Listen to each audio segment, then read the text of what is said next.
அருளாளன் அன்புடையோன் எல்லாம் அல்ல அல்லாஹின் திருப்பெயர் போற்றி ஆரம்பம் செய்கின்றேன். அருமையானவர்களே, 8வது நாள் நோன்பு வைத்த நிலையில் லுஹர் தொழுகையை இமாம் ஜமாத்தோடு நிறைவு செய்துவிட்டு அல்லாஹினுடைய மஜ்லிஸிலே ஒன்று கூடி இருக்கின்றோம். அல்ஹம்துலில்லாஹ். அல்லாஹ் ரப்புல் ஆலமீன் நம்முடைய நோன்பையும் தராவி தொழுகையும் இதர நல்லறங்களையும் கபூல் செய்து நிறைவான நன்மைகளை வழங்கி அருள்வானாக. ஆமீன். இன்றைய தராவி தொழுகையில் அல் அன்ஃபால் அத்தியாயமும் அத்தௌபா அத்தியாயத்தின் 93 வசனங்களும் ஓதப்பட்டு இன்றுடன் அல் குர்ஆனினுடைய 3இல் ஒரு பகுதி 10 ஜுசுவுகள் நிறைவு செய்யப்பட்டு இருக்கிறது. இன்று ஓதப்பட்ட 168 வசனங்களில் அல் அன்ஃபால் அத்தௌபா இந்த 2 சூறாவிலும் சேர்த்து சுமார் 6 இடங்களில் அல்லாஹு தஆலா பொருளாதாரத்தை தியாகம் செய்ய அழைப்பு விடுக்கின்றார்.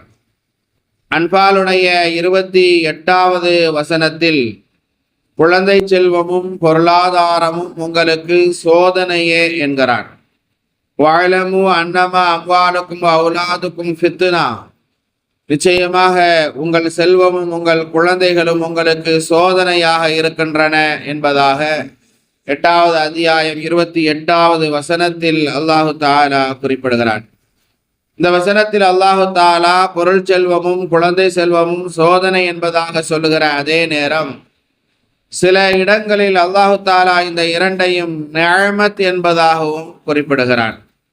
இதில் எது உண்மை? இரண்டும் ஒன்றுக்கொன்று முரணாக இருக்கிறதே என்பதாக நாம் பார்த்தால், நிஅமத்தாக இருப்பதும் சோதனையாக மாறுவதும் நாம் நடந்து கொள்ளுகிற விதத்தில்தான் அமைந்திருக்கிறது.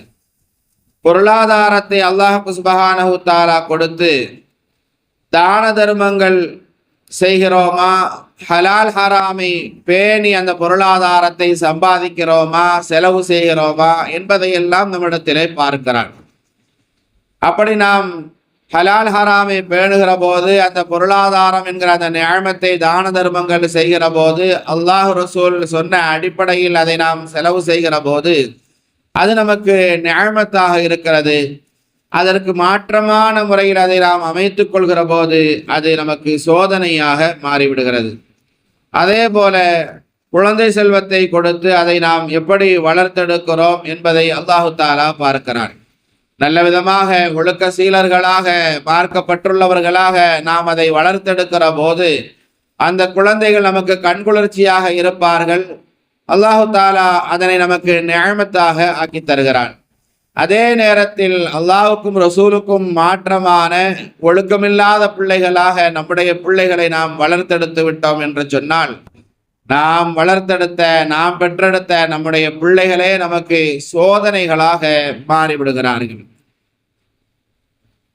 நாம் நம்முடைய பிள்ளைகளை நிஅமத்தாக நாம் பெற்றுக்கொள்ள வேண்டும் என்று சொன்னால், மார்க்கம் எப்படி அந்த பிள்ளைகளை வளர்த்தெடுக்க வேண்டும் என்பதாக நமக்கு கற்றுத்தருகிறதோ அதன் அடிப்படையில் நம்முடைய பிள்ளைகளை நாம் வளர்த்தெடுக்க வேண்டும். சாலிஹான பிள்ளைகளாக நாம் நம்முடைய பிள்ளைகளை வளர்த்தெடுக்க வேண்டும். நாம் நம்முடைய பிள்ளைகள் சாலிஹான பிள்ளைகளாக, நல்ல பிள்ளைகளாக வளர வேண்டும் என்பதற்காகவாவது பெற்றவர்களாக இருக்கக்கூடியவர்கள் தங்களுடைய செயல்பாடுகளை நல்ல செயல்பாடுகளாக அமைத்து கொள்ள வேண்டும். நாம நம்முடைய இஷ்டப்படி வாழ்ந்து கொண்டிருக்கிறோம். பிள்ளைகளுக்கு முன்னால் சண்டையிட்டு கொண்டிருக்கிறோம். பிள்ளைகளுக்கு முன்னால் ஆபாசமான கெட்ட வார்த்தைகளை பேசுகிறோம். கெட்ட நடவடிக்கை உள்ளவர்களாக நம்மை நாம் அமைத்து கொண்டிருக்கிறோம். ஆனால் நம்முடைய பிள்ளை சாலிஹான பிள்ளைகளாக வளர வேண்டும், நல்ல பிள்ளைகளாக வளர வேண்டும் என்று ஆசைப்படுகிறோம் என்று சொன்னால் அது எடுபடாது. நம்முடைய பிள்ளைகளுக்கு நாம் தான் முதலில் ஹீரோயின் என்பதை நாம் கவனத்தில் வைக்க வேண்டும். நாம் எப்படி நம்முடைய செயல்பாடுகளை அமைத்துக் கொள்கிறோமோ அதை பார்த்து வளர்கிற நம்முடைய பிள்ளைகள், நம்மிடத்தில் இருக்கிற பழக்க வழக்கங்கள் தான் அவர்களிடத்திலும் வரும் என்பதை கவனத்தில் வைக்க வேண்டும். பெற்றவர்கள், கணவன் மனைவியாக இருக்கக்கூடியவர்கள் தங்களுக்குள் சண்டையிட்டுக் கொள்கிற அந்த நிலையை பார்க்கிற நம்முடைய பிள்ளைகள், உறவுகளுக்கு மத்தியில் குரோதமும் விரோதமும் கொண்டிருக்கிற நம்மை பார்க்கிற நம்முடைய பிள்ளைகள், பெற்றவர்களாக இருக்கக்கூடியவர்கள் ஆபாசமான கெட்ட வார்த்தைகளை பேசுவதை பார்க்கிற கேட்கிற நம்முடைய பிள்ளைகள், அந்த பிள்ளைகளுடைய உள்ளத்திலும் அந்த குரோதமும் விரோதமும் வளரும். அந்த பிள்ளைகளும் தங்களுக்குள் சண்டையிட்டுக் கொள்வார்கள். நாம் வீட்டில் இருக்கிற பெரியவர்களுக்கு முதியவர்களுக்கு மரியாதை கொடுக்கிறோம், அவர்களை கண்ணியப்படுத்துகிறோம் என்றால் நம்முடைய பிள்ளைகள் நம்மை கண்ணியப்படுத்துவார்கள், பெரியவர்களை மதிப்பார்கள், நல்ல சாலிகான பிள்ளைகளாக வளருவார்கள். அப்படி இல்லாமல் நாம் நம்முடைய பெற்றவர்களை மதிப்பதில்லை, வீட்டில் இருக்கிற பெரியவர்களுக்கு நாமே மரியாதை கொடுப்பதில்லை என்று சொன்னால் நம்முடைய பிள்ளைகளும் நம்முடைய வீட்டில் இருக்கிற பெரியவர்களுக்கு பெற்றவர்களுக்கு மரியாதை கொடுக்க மாட்டார்கள் என்பதை நாம் கவனத்தில் வைக்க வேண்டும். நாம் நம்முடைய பிள்ளைகளை சினிமா பார்க்க கூடாது என்பதாக சொல்கிறோம், செல்போனை கையில் எடுக்காத என்பதாக சொல்கிறோம், கேம் விளையாடாத என்பதாக சொல்கிறோம், படி என்பதாக சொல்கிறோம், தொழுகைக்கு போ என்பதாக சொல்கிறோம். இப்படியெல்லாம் சொல்லுகிற போது பெற்றவர்களாக இருக்கிற நாமும் நம்மை திருத்தி கொள்ள வேண்டும். நாம சினிமா பார்த்துக்கிட்டு இருக்கிறோம், நாம நாடகம் பார்க்கிறோம், நாம செல்போனை எப்பொழுது பார்த்தாலும் யாரிடத்திலாவது பேசிக்கொண்டு அல்லது செல்போனில் ஏதாவது ரீல்ஸை பார்த்து கொண்டு இருக்கிறோம் என்று சொன்னால் நாம் நம்முடைய பிள்ளைகளிடத்தில் சொல்கிறோம் கையில செல்போனை எடுக்காத என்பதாக. ஆனால் நாம் நம்முடைய கையிலே செல்போனை வைத்திருக்கிறோம் என்கிற போது அது அந்த பிள்ளைகளிடத்தில் எடுபடாது. உடனே கேட்பா, நீ சினிமா பார்க்க தானே செய்யற, நீயும் செல்போன்ல ரீல்ஸ் பார்க்க தானே செய்யற, நீயும் நாடகம் பார்க்க தானே செய்யற என்பதாக கேட்பானே தவிர நம்முடைய பிள்ளைகளிடத்தில் எந்த மாற்றத்தையும் நம்மால் எதிர்பார்க்க முடியாது. பொய் பேசக்கூடாது என்பதாக நாம் சொல்லுகிறோம் என்று சொன்னால் ஆபாசமான கெட்ட வார்த்தைகளை பேசக்கூடாது நம்முடைய பிள்ளை என்பதாக நாம் ஆசைப்படுகிறோம் என்றால் முதலில் கெட்ட மிக மோசமான வார்த்தைகளை நாம் நமக்கு மத்தியில் பேசக்கூடாது. பொய் பேசக்கூடாது என்பதாக நம்முடைய பிள்ளைகளுக்கு நாம் சொல்கிறோம். ஆனால் எந்த அளவுக்கு நாம் பொய் பேசாமல் இருக்கிறோம்? நம்மை சந்திப்பதற்காக வேண்டி யாராவது வெளியிலிருந்து வருகிறார்கள் என்று சொன்னால் நான் என்னுடைய வீட்டில் இருக்கிற பையனிடத்துல வாப்பா வீட்டில் இல்லைன்னு சொல்லிருன்னு நான் பொய் சொல்லி கொடுக்கிறேன்னு சொன்னா அவன் அந்த நேரத்துல அதை சமாளிப்பதற்காக வாப்பா வீட்டில் இல்லைன்னு பொய் சொல்லி பழகக்கூடிய அந்த பழக்கம்தான். அந்த சந்தர்ப்ப சூழ்நிலைக்கு தகுந்தாற்போல் நடந்து கொள்ள வேண்டும் என்று நாம் கற்றுக் கொடுக்கிற அந்த கல்விதான் அந்த பிள்ளையை ஒரு பொய்யனாக மாற்றி விடுகிறது. பெற்றவர்கள் நம்முடைய பிள்ளைகளை எப்படி வளர்த்தெடுக்கிறோமோ அப்படித்தான் அந்த பிள்ளைகள் வளருவார்கள் என்பதை கவனத்தில் வைக்க வேண்டும். நாம் தான் நம்முடைய பிள்ளைகளுக்கு முதல் ஹீரோயினாக இருக்கிறோம் என்பதை கவனத்தில் வைக்க வேண்டும். நம்மை போன்றுதான் நம்முடைய பிள்ளைகள் வருவார்கள் என்பதை கவனத்தில் வைக்க வேண்டும். தொழுகைக்கு போ, பள்ளிவாசலுக்கு போ நம்முடைய பிள்ளைகளை சொல்கிறோம். குர்ஆனை எடுத்து ஓது, மதரசாவுக்கு போன நம்முடைய பிள்ளைகளிடத்திலே நாம் சொல்கிறோம். ஆனால் நாம் குர்ஆனை எடுத்து ஓதுகிறோமா, நாம் தொழுகிறோமா, வீட்டில் தொழுகையை நாம் அமைத்துக் கொண்டிருக்கிறோமா என்பதை கொஞ்சம் யோசித்து பார்க்க வேண்டும். நாம தொழாம இருந்துக்கிட்டு நாம குர்ஆனையே எடுத்து ஓதுறதில்லை என்கிற அடிப்படையில் வாழ்ந்து கொண்டு என் பிள்ளை மட்டும் குர்ஆனை நல்ல மனப்பாடமாக்கணும், குர்ஆனை ஓதணும், என் பிள்ளை தொழுகைக்கு போயிடணும் என்று தொழுகையாளியாக இருக்க வேண்டும் என்று ஆசைப்படுகிறோம் என்று சொன்னால் அது நடக்காது. நம்முடைய பிள்ளைகளுக்காகவாவது நாம் நம்முடைய செயல்பாடுகளை மாற்றிக்கொள்ள வேண்டும்.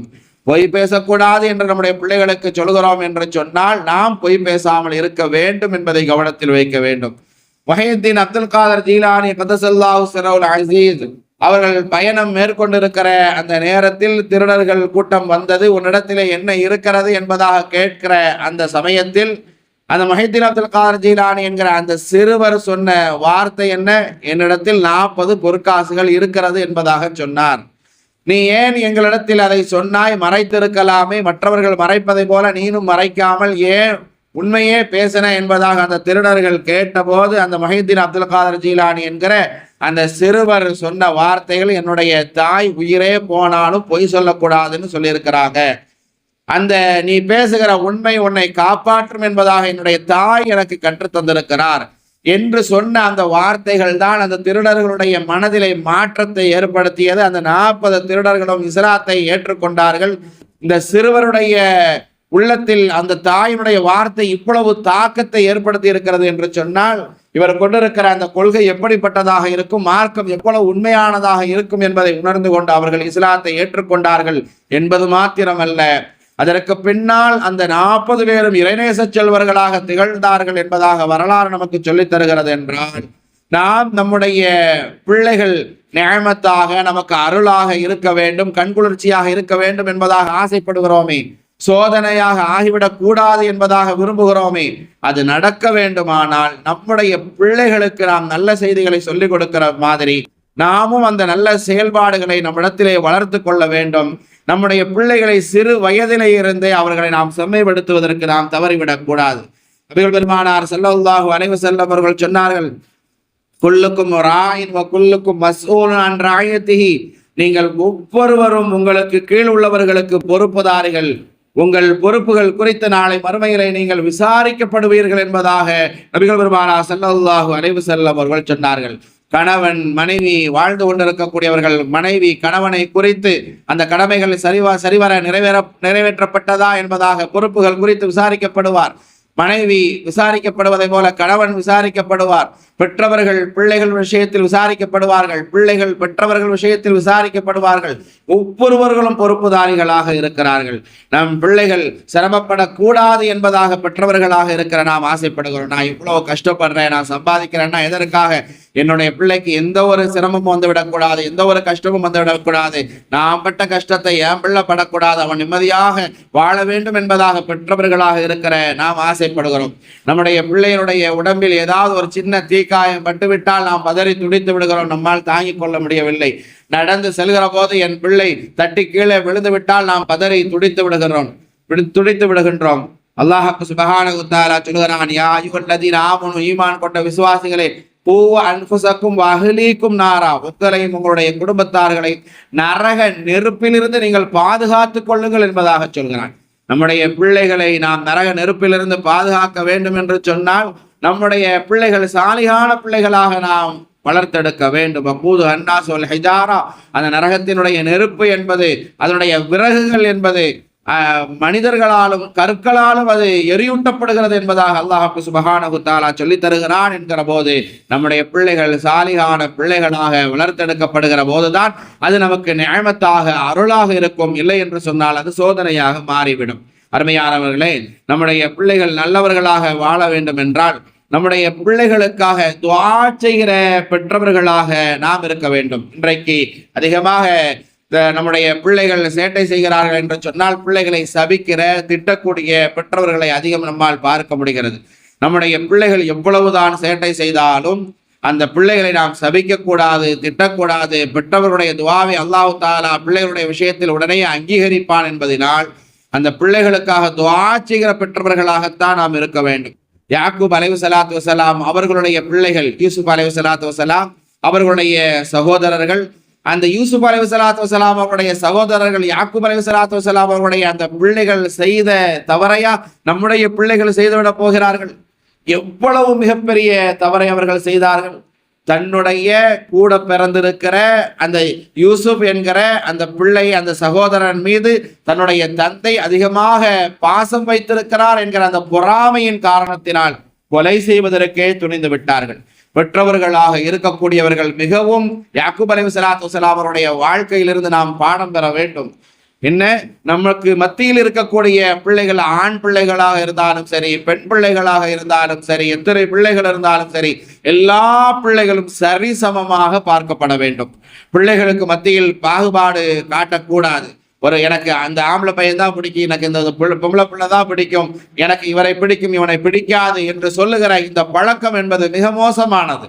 காரணம், அந்த பிள்ளைகளுக்கு மத்தியில் பெற்றவர்களாக இருக்கிற நாம் பாகுபாடு காட்டுகிறோம் என்று சொன்னால் அந்த சகோதர சகோதரிகளுக்கு மத்தியிலே அந்த சிறு வயதிலேயே பொறாமை என்கிற குணம் வந்துவிடும். அவர்களுக்கு மத்தியில் சண்டைகளும் சச்சரவுகளும் அந்த சிறு வயதிலிருந்தே ஆரம்பமாகிவிடும் என்பதைத்தான் யாக்கூப் அலைஹிஸ்ஸலாத்து வஸலாம் அவருடைய வரலாறு நமக்கு சொல்லித் தருகிற பாடமாக அமைந்திருக்கிறது. அங்கே யாக்கூப் அலைஹிஸ்ஸலாத்து வஸலாம் அவர்கள் யூசுப் அலைஹிஸ்ஸலாத்து வஸலாம் அவர்கள் மீது தனிப்பட்ட அந்த பாசத்தை பிரியத்தை காட்டியதனுடைய விளைவுதான் மற்ற பிள்ளைகளுக்கு, மற்ற சகோதரர்களுக்கு அவர்களின் மீது ஒரு பொறாமை வருவதற்கு அது காரணமாக அமைந்தது. ஒரு கட்டத்தில் எவ்வளவு மிகப்பெரிய பாவத்தை தவறை அவர்கள் செய்து விட்டார்கள். யூசுப் அலைஹிஸ்ஸலாத்து வஸலாம் அவர்களை கிணற்றிலே தூக்கி போட்டுவிட்டு தன்னுடைய தந்தையிடத்திலே வந்து சொன்னார்கள், அதை குழந்தையை நீங்கள் சொன்னதை போலவே யூசுஃபை ஓனாய் இழுத்து சென்று விட்டது, சாப்பிட்டு விட்டது, கொன்று விட்டது என்பதாக சொன்னார்கள். யாக்கூப் அலைஹிஸ்ஸலாத்து வஸலாம் அவர்கள் யார்? அவர்கள் ஒரு நபி. அவர்களுக்கு தெரியாதா தன்னுடைய பிள்ளைகள் பொய் சொல்கிறார்கள் என்பது? எவ்வளவு மிகப்பெரிய அவர்கள் பயந்த ஒரு காரியத்தை அவர்கள் செய்து வந்து நிற்கிறார்கள், தவறை பாவத்தை செய்திருக்கிறார்கள். அப்படிப்பட்ட அந்த நேரத்திலும் கூட தந்தையாக யாக்கூப் அலைஹிஸ்ஸலாத்து வஸ்ஸலாம் அவர்கள் தன்னுடைய பிள்ளைகளை சபிக்கவில்லை, திட்டவில்லை என்பதுதான் குர்ஆன் சொல்லித் தருகிற வரலாறு. அந்த நேரத்திலும் கூட நீங்க என்னை ஏமாத்துறீங்க, பொய் சொல்றீங்கிறது தெரியுது, இந்த சூழ்ச்சியெல்லாம் அல்லாஹ் தஆலா பார்த்து கொண்டுதான் இருக்கிறான் என்று சொன்ன யாக்கூப் அலைஹிஸ்ஸலாத்து வஸ்ஸலாம் அவர்கள் தன்னுடைய பிள்ளைகளுக்காக துஆ செய்தார்கள். அந்த நேரத்தில் அவர்கள் சொன்ன வார்த்தை அல்லாஹ் தஆலா பதிவு செய்திருக்கிறான், ஃபஸப்ருன் ஜமீலுன் வல்லாஹுல் முஸ்தஆனு அலா மா தஸிஃபூன். நான் அழகிய பொறுமையை மேற்கொள்கிறேன், அல்லாஹ்விடத்திலேயே பொறுப்பை சாட்டுகிறேன் என்பதாக சொல்லி பிள்ளைகளுக்காக யாக்கூப் அலைஹிஸ்ஸலாத்து வஸ்ஸலாம் அவர்கள் துஆ செய்தார்கள். அவர்கள் செய்த அந்த துஆ தான் தவறு செய்த, பாவம் செய்த அந்த மக்களை எப்படி மாற்றியது, மீண்டும் அந்த யூசுப் அலைஹிஸ்ஸலாத்து வஸ்ஸலாம் அவர்களோடு அந்த பிள்ளையோடு போய் சகோதரரோடு சேர வைத்தது. அந்த மிஸ்ரினுடைய மன்னர்களாக இந்த சகோதரர்கள் எல்லாம், எந்த சகோதரர்கள் பாவங்கள் செய்தார்களோ, தவறு செய்தார்களோ, அவர்களுக்காக அவர்கள் தவறு செய்த போது தன்னுடைய தந்தை யாக்கூப் அலைஹிஸ்ஸலாத்து வஸ்ஸலாம் அவர்கள் துஆ செய்தார்களே, அந்த துஆவின் வெளிப்பாடு அவர்களுக்கு திருந்துவதற்கான வாய்ப்பு கிடைத்தது என்பது மாத்திரமல்ல, யூசுப் அலைஹிஸ்ஸலாத்து வஸ்ஸலாம் அவர்களோடு மீண்டும் சேர்வதற்கான வாய்ப்பு கிடைத்தது. மிஸ்ரினுடைய ஆட்சி அதிகாரங்களில் அவர்கள் போய் அமர்ந்தார்கள். பதவி வகிக்கிற ஒரு அளவுக்குள்ள ஒரு நிலை, ஒரு மேம்பாடு அவர்களுக்கு ஏற்பட்டது என்று சொன்னால், அல்லாஹ் தஆலா தவறு செய்த இந்த சகோதரர்களை மேம்படுத்தினான் என்றால் அதற்கு காரணம் அந்த தந்தையினுடைய துஆ தான். நம்முடைய பிள்ளைகள் மேன்மையான ஒரு வாழ்க்கையை வாழ வேண்டும் என்பதாக பெற்றவர்களாக இருக்கிற நாம் ஆசைப்படுகிறோம் என்று சொன்னால், எந்த ஒரு எவ்வளவு மிகப்பெரிய கோபத்தினுடைய உச்சியில் இருந்தால் நம்முடைய பிள்ளைகளை நாம் அவர்களுக்காக துஆ செய்ய வேண்டுமே தவிர சபிக்க கூடாது, திட்டக்கூடாது என்பதை நாம் கவனத்தில் வைக்க வேண்டும். அதே போல பெற்றவர்கள் செய்யக்கூடிய மிகப்பெரிய தவறு, குழந்தைகள் சிறு வயதிலிருந்தே அவர்கள் கேட்டதையெல்லாம் வாங்கி கொடுத்து பழக்கி விடுகிற நிலைகளை இன்றைக்கு நம்மால் பார்க்க முடிகிறது. குழந்தைகளுக்கு எந்த நேரத்தில் எது அவசியம், எது தேவை என்பதை பெற்றவர்கள் தான் முடிவெடுக்க வேண்டும். குழந்தைகள் கேட்பது அந்த நேரத்தில் அவர்களுக்கு அவசியம் இல்லாதது, ஆபத்தானது என நாம் உணர்ந்தோம் என்று சொன்னால் அதை எந்த காரணத்தை கொண்டும் வாங்கி தரக்கூடாது. அதே சமயத்தில் இது வேண்டாம், இது ஆபத்து, அதற்கு பதிலாக இதை வாங்கி தருகிறேன் என்று அதற்கான மாற்று வழிகளை கூறி அவர்களுக்கு புரிய வைக்க வேண்டும். இந்த இடத்தில்தான் பெற்றவர்கள் நிறைய பேர் தவறு செய்து விடுகிறார்கள். ஒன்று, கேட்டதையெல்லாம் யோசிக்காமல் வாங்கி கொடுத்து விடுகிறார்கள். இல்லை என்று சொன்னால் உனக்கு தர முடியாது என்பதாக கராராக பேசி அவர்களுடைய மனங்களை, உள்ளங்களை உடைத்து விடுகிறார்கள். இந்த விஷயத்தில் நபிகள் பெருமானார் ஸல்லல்லாஹு அலைஹி வஸல்லம் அவருடைய அழகிய நடைமுறையை நாம் பார்க்க வேண்டும். பாத்திமா ரலியல்லாஹு அன்ஹா அவர்கள் ஒரு தேவையின் நிமித்தமாக நபிகள் பெருமானார் ஸல்லல்லாஹு அலைஹி வஸல்லம் அவரிடத்திலே வருகிறார்கள். தந்தையே, எனக்கு வீட்டில் எல்லா வேலையும் நான் தான் செய்கிறேன், மாவு அரைச்சி என்னுடைய கைகளெல்லாம் காப்பெய்து விட்டது, எனக்கு உடலெல்லாம் வலி எடுத்து விட்டது, என்னால் என் வேலையை செய்ய முடியலை, உங்களிடத்தில் அடிமை இருப்பதாக நான் கேள்விப்பட்டேன், எனவே எனக்கு வேலைக்கு உதவி ஒத்தாசை செய்வதற்காக வேண்டி ஒரு 2 அடிமைகளை தரக்கூடாதா என்பதாக தந்தையிடத்திலே மகளாக பாத்திமா ரலியல்லாஹு அன்ஹா அவர்கள் கேட்டு வந்து நிற்கிற போது, முடியாது, உனக்கு அடிமை தர முடியாது என்று சொன்ன அந்த நேரத்தில் நபிகள் பெருமானார் ஸல்லல்லாஹு அலைஹி வஸல்லம் அவர்கள் கராராக முடியாது என்பதாக மட்டும் சொல்லி பாத்திமா ரலியல்லாஹு அன்ஹா அவர்களுடைய மகளுடைய உள்ளத்தை உடைத்து விடவில்லை. அதற்கு மாற்றமாக ரசூலுல்லாஹி ஸல்லல்லாஹு அலைஹி வஸல்லம் அவர்கள் உனக்கு இது அடிமையெல்லாம் வேண்டாமா என்று சொன்ன அதே நேரத்தில் உனக்கு அதற்கான மாற்று வழியை ஏற்பாடு செய்து தருகிறேன் என்பதாக சொல்லி பாத்திமா ரலியல்லாஹு அன்ஹா அவர்களிடத்திலே நபிகள் பெருமானார் ஸல்லல்லாஹு அலைஹி வஸல்லம் அவர்கள் சொன்னார்கள், உனக்கு இந்த அடிமை எல்லாம் தேவையில்லை, உனக்கு உடல் தான வலியை எடுக்குது, உனக்கு உடல் வலி எடுக்காமல் இருக்க வேண்டும் என்று சொன்னால் இரவு நேரத்தில் நீங்க தூங்க போகிறதுக்கு முன்னாடி சுப்ஹானல்லாஹ் 33 தடவை, அல்ஹம்துலில்லாஹ் 33 தடவை, அல்லாஹ் அக்பர் 34 தடவை ஓதி 2 கைகளிலும் ஊதி உன்னுடைய உடம்பெல்லாம் நீ தடவிக்கொள், உனக்கு உடம்பு வலியெல்லாம் இல்லாமல் நிம்மதியாக தூங்குவா என்பதாக அதற்கான மாற்று வழியையும் நபிகள் பெருமானார் ஸல்லல்லாஹு அலைஹி வஸல்லம் அவர்கள் சொல்லிக் கொடுத்தார்கள் என்பது மாத்திரமல்ல, அதை ஏற்றுக்கொள்கிற பக்குவமான பிள்ளையாகவும் தன்னுடைய பிள்ளையை வளர்த்து வைத்திருந்தார்கள் ரசூலுல்லாஹி ஸல்லல்லாஹு அலைஹி வஸல்லம். ஒன்று சொன்னா பெற்றவர்கள் சொல்லுகிற போது அதை ஏற்றுக்கொள்கிற பிள்ளைகளாக நம்முடைய பிள்ளைகளை நாம் ஆரம்பத்திலேயே வளர்த்தெடுக்க வேண்டும். அருமையானவர்களே, நம்முடைய பிள்ளைகளுக்கு ஹலால் ஹராமை நாம் கற்றுக் கொடுக்க வேண்டும். ஹசன் ஹுசைன் ரலியல்லாஹு தஆலா அன்ஹுமா அவர்கள் நபிகளுடைய பேரப்பிள்ளைகள் இருவரும் நபிகள் பெருமானார் ஸல்லல்லாஹு அலைஹி வஸல்லம் அவருடைய சபையிலே விளையாட்டு கொண்டிருக்கிற போது ரசூலுல்லாஹி ஸல்லல்லாஹு அலைஹி வஸல்லம் அவருடைய வீட்டில் ஒரு மூலையில சதக்காவினுடைய பொருள் பேரித்தம்பழம் அடுக்கி வைக்கப்பட்டிருக்கிறது. 2 பேரும் சின்ன பிள்ளைங்க. அந்த 2 பேர பிள்ளைகளும் விளையாண்டு கொண்டிருக்கிற போது இருவரில் ஒருவர் அந்த பேரித்தம்பழத்தினுடைய ஒரு பழத்தை எடுத்து தன்னுடைய வாயில் வைத்து விட்டார். நாம இருந்திருந்தால் என்ன செய்திருப்போம்? சின்ன பிள்ளை தானே, அறியாத பிள்ளை, தெரியாம வாயில போட்டுருச்சு, அதை சாப்பிட்டு போட்டோம் என்பதாக விட்டிருப்போம் என்று சொன்னால், நபிகள் பெருமானார் ஸல்லல்லாஹு அலைஹி வஸல்லம் அவர்களை விடவா நாம் குழந்தைகளின் மீது இரக்கம் காட்டிவிட போகிறோம்? அந்த கருணையின் நபி முஹம்மது ஸல்லல்லாஹு அலைஹி வஸல்லம் அவர்கள் என்ன செய்தார்கள் தெரியுமா? சின்ன பிள்ளைதானே, சாப்பிட்டு போட்டுன்னு விடலை. அந்த பேரப்பிள்ளையினுடைய வாயில் போட்ட அந்த பேரித்தம்பழத்தை தன்னுடைய விரலை விட்டு, வாய்க்குள் விரலை விட்டு வெளியே எடுத்து துப்பச் செய்தார்கள் என்பது மாத்திரமல்ல, அந்த விபரமறியாத வயதில் இருக்கிற அந்த பிள்ளைக்கு அப்பொழுதே ரசூலுல்லாஹி ஸல்லல்லாஹு அலைஹி வஸல்லம் அவர்கள் ஹலால் ஹராமை பேண வேண்டும் என்பதை கற்றும் கொடுத்தார்கள்.